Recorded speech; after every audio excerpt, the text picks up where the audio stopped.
stupid o'clock in the morning and the tide is high, so Max and I are doing our government allotted outdoor daily exercise by going for a swim.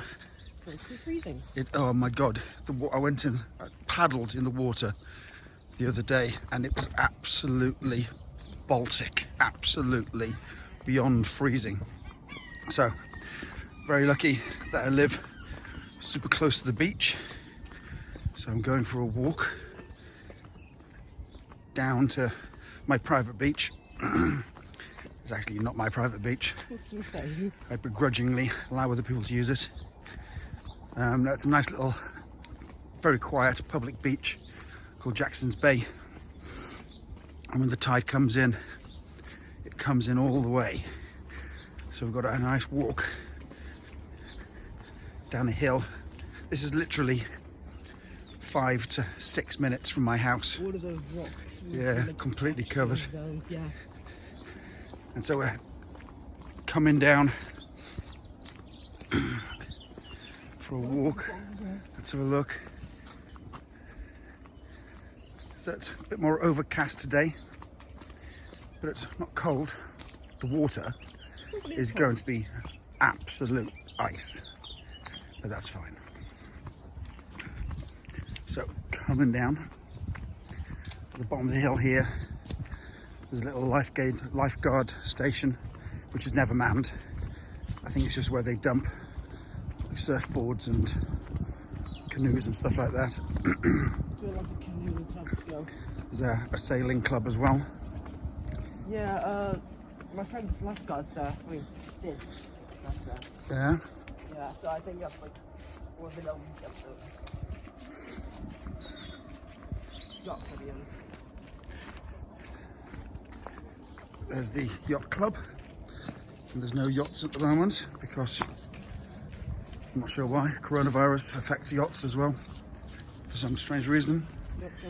And here we are coming down to the beach, and if you can see the headland where it meets the water at the far end, when the tide goes out, it goes all the way out to here, but the tide is all the way in today.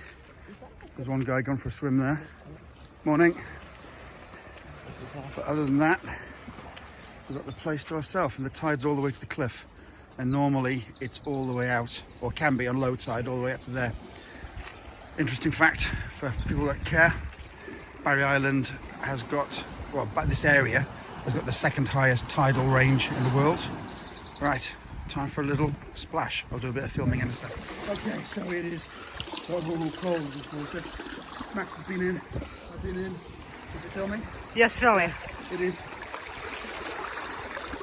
heart attack cold, but apparently that's good for you.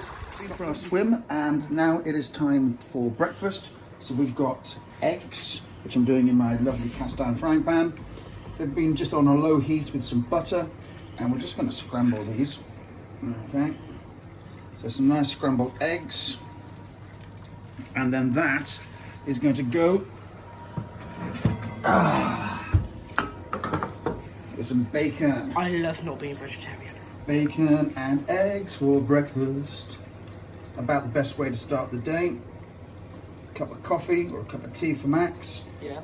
A swim in the sea. Bacon and eggs. It's about as good as it gets.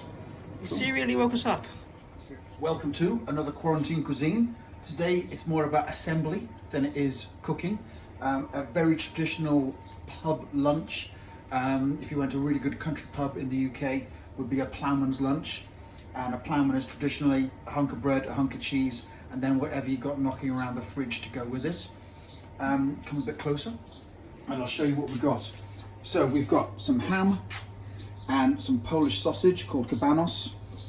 We've got peppers, tomatoes, cucumber, carrot, some cheese, a little bit of potato salad that Zoe made from the other day. We've got some lettuce. We've got some homemade coleslaw that Zoe's just put together. Tell the people what's in that. That's carrot and white cabbage, although I prefer red cabbage. Salt, pepper, a bit of finely diced onion, some sultanas, and Greek yogurt because mayonnaise is disgusting. Good. We have some hard-boiled eggs, and then the pièce de résistance. Oh my God! Point at Conrad. Conrad, tell us about the lump. So this is Marmite loaf. Uses wholemeal flour, and it's overnight. So you do it yesterday. It proves overnight. You just put it in the oven.